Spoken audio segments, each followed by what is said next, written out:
In this video, I'll be showing you how to solve a system of equations by using substitution where neither the x or the y variable are easy to solve for. So if we have the two equations, negative 8x minus 8y equals 8. Another equation is negative 6x minus 3y equals negative 9. So the first step is just to isolate one of the variables. However, in other problems, one of the variables was easily solved for because it didn't have a coefficient. However, in this one, all the variables have coefficients. So it really doesn't matter which variable you pick. I'm just going to go ahead and solve for the y in the second equation. So I'll add 6 to both sides. So we're left with negative 3y equals 6x minus 9. And then we go ahead and divide by 3. And we're left with y equals, and then 6 divided by negative 3 is negative 2. And then negative 9 divided by negative 3 is positive 3.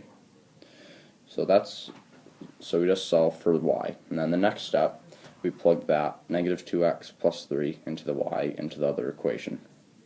So we'll have negative 8x and then minus 8, and then it would be negative 2x plus 3.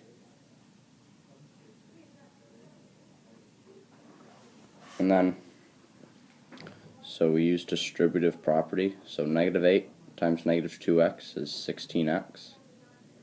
And then negative 8 times negative 3 is positive 24. Then that equals 8.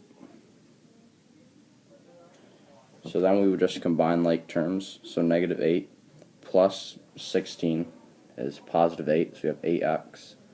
And then plus 24 equals 8. And then we would subtract 24 from both sides. So 8 minus 24 is negative 16. And then we would divide by 8 on both sides, and negative 16 divided by 8 is negative 2. So x equals negative 2. And then now our final step is to plug that negative 2 into the x in either one of the equations.